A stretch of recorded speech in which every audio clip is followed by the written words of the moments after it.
You may have figured out the connection in those passages, and if you read the sermon title, that may have been a bit of a clue. But I thought that was a pretty solid theme throughout that was worth exploring. Certainly, I liked looking into it. And so I started thinking about those type of things, those rescues. About a month before my oldest son was born in 1987, I was youth minister at a church in Mount Pleasant, Texas, and my friend John and I drove over to Greenville for a high school football game. Several of the kids in the youth group played in the band or played football or in the drill team or whatever they did. And this was going to be a big game. Greenville, what is it? Mount Pleasant Tigers, but I can't remember Greenville's mascots. Anybody got I used to know all those. Oh, well. At any rate, big game, probably going to determine district championship. And it's a night that I will never forget, although I don't have any idea who won the game. Because something happened that night that created the loudest applause and celebration that I have ever heard in a football stadium like that. It was absolutely deafening. Everyone screaming, cheering, throwing megaphones, and it was just amazing because about midway through the second quarter, the stadium announcer came on and stopped the game.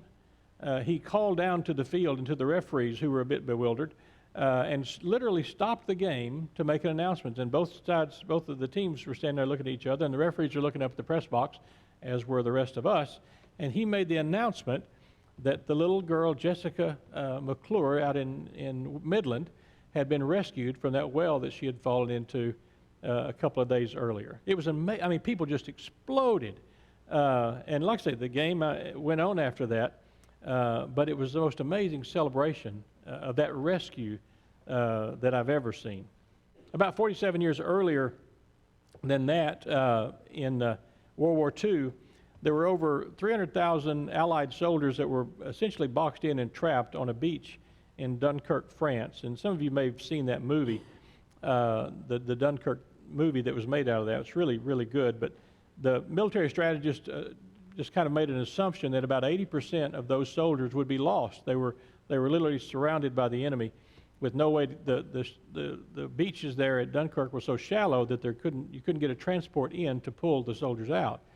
And you probably have heard what happened there, but about 700 or over 700 individuals had boats, fishing boats and ferries, small ferries and pleasure craft and sailboats. About 700 private boats crossed the English Channel to Dunkirk, France, and rescued all of those soldiers. All of them got out, over 300,000 of them. And those ordinary people in those boats that were light enough to navigate in those shallow waters, rescued. And then a little bit more recently than that, in 2010, you may remember the miners in Chile that were trapped 2,000 feet underground. 17 days they were trapped in the mine, and we didn't know, if you remember, if they were alive or dead. They were trying to get to them, essentially as a recovery operation, not a rescue. And then a drill probe that had gone down returned with a note attached to it that said, "We are well in the shelter, all 33 of us." And the entire world watched then for the next 2 months, or a little over 2 months, as they worked 24/7, all the engineers and the miners and the drillers and all those things worked to bring those people out, and they did. All came out alive. I got rescued this morning. On a lighter note, since I've begun going to Denison in the morning, one of the things that I am always concerned about is did I get my robe? Did I get my Bible when I leave and so forth? Well, this morning when I came down 75 and exited on Spring Creek, I realized that I did not get my sermon notes.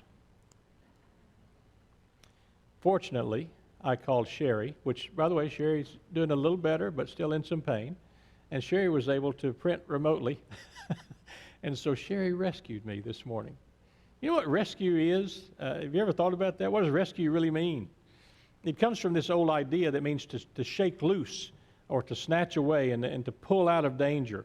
But the thing about rescuing, it's never a passive thing. There's always at least two people involved. Someone is trapped, someone is threatened, someone can't save themselves, and someone else enters the situation, the crisis.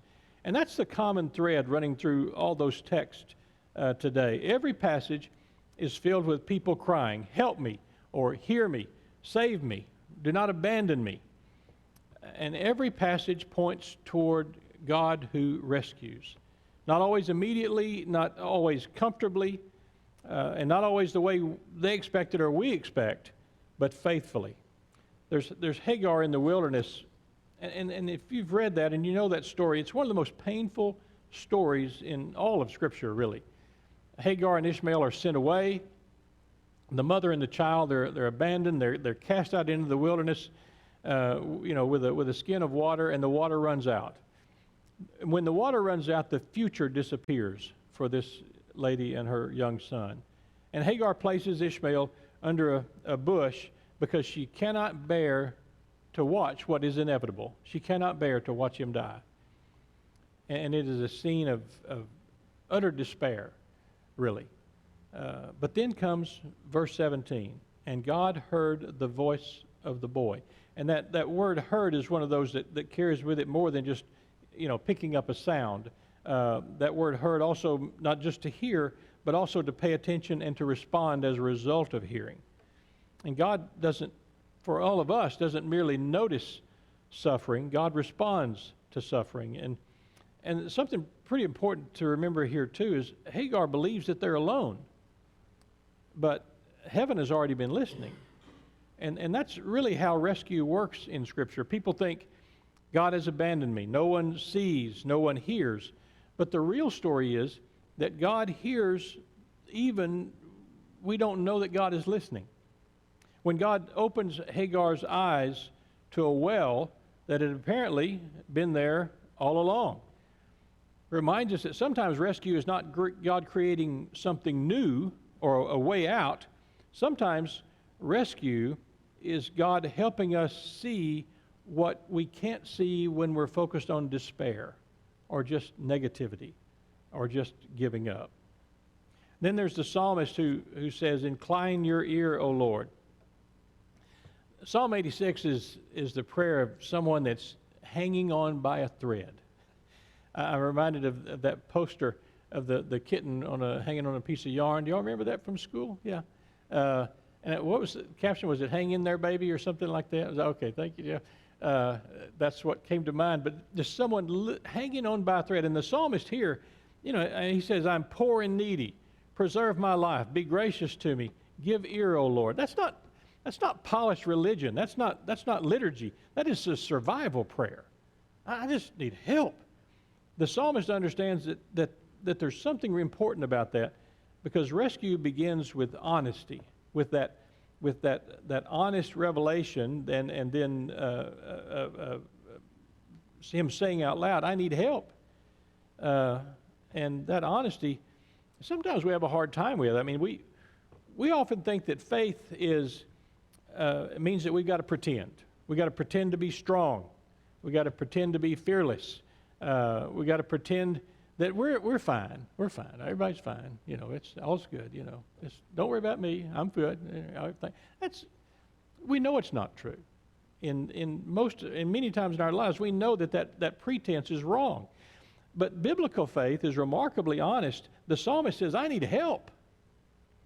And that may be one of the holiest prayers a person can pray.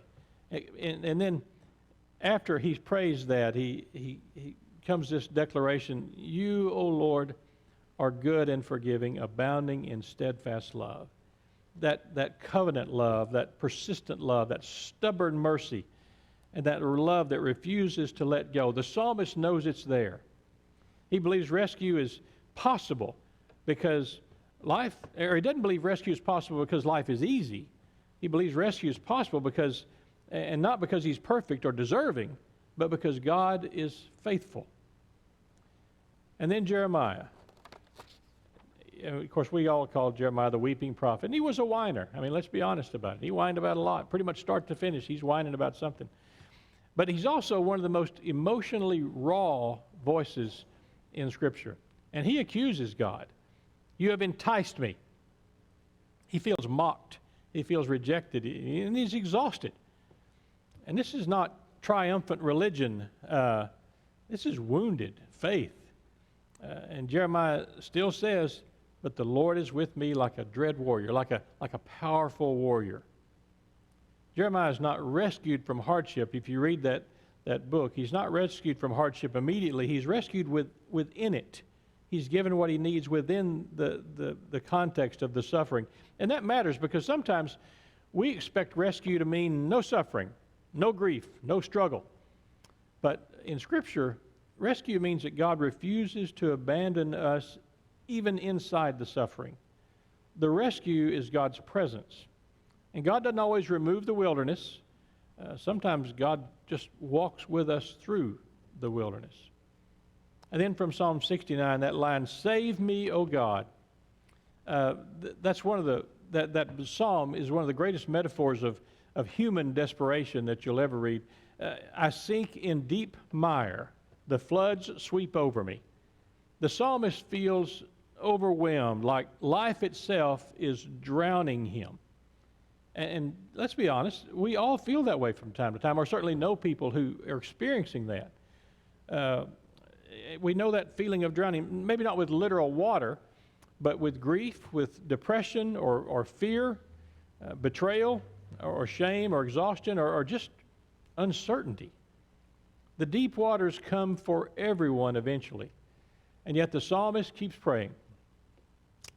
He's got in these deep waters, and he just keeps praying, and that's significant because despair says no one hears, but faith says I'm going to cry out anyway. The psalm teaches us that prayer sometimes is less about certainty and more about just refusing to stay silent in the course of our pain. When you put all those texts together, the two Psalms and Genesis and Jeremiah, that pattern emerges, that God hears the cry of the vulnerable. Hagar, the psalmist, Jeremiah, the drowning soul. God hears all of that. And rescue often begins before people can see it.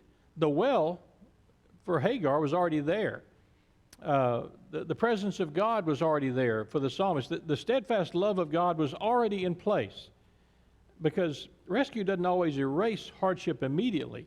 Jeremiah still struggles, the psalmist still aches, the wilderness still exists, but God's presence is constant.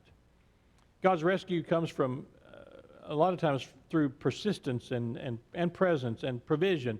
There's a well in the desert, there's strength to continue, there's courage to speak, hope a little bit in the darkness, or just grace enough for one more day.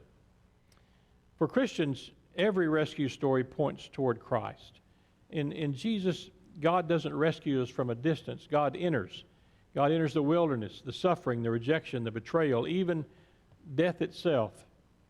Because the cross is the cross is the place where God fully steps in to human danger. And the resurrection is God's declaration that despair does not get the final word. The gospel is a rescue story. Not merely a rescue from circumstances, but a rescue from sin and from fear and from death, and maybe the most damaging of all, hopelessness.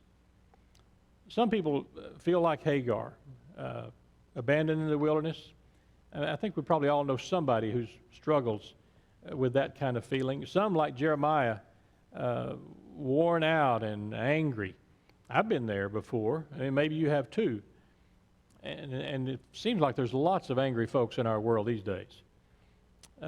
Some feels like the psalmist, that they're drowning in deep waters. There's one family in particular in our church, and you all know that got to be feeling something like that. Like, what else could go wrong? The good news of that text is that suffering is not imaginary. I mean, we all endure it. It happens. The good news is this: God still hears us. God still sees, and God still rescues. And sometimes the first sign of rescue is simply discovering that we're not alone in the wilderness, that we have us, that we have the fellowship of Christ around us. Rescue workers don't stand safely on the shore and yell instructions. One of my son-in-laws is an EMT fireman person, and I've known a lot of them, and you have too, and many of you knew Bob Foster. We certainly miss Bob, and I always admire those people that are willing, to be those rescuers physically in our world. Because rescue workers run to the danger. They enter it. And in a real sense, that's the story of Scripture. That's the story of Christ. It's the story that the God who hears us is also the God who comes for us. And I'm grateful for that. Thanks be to God.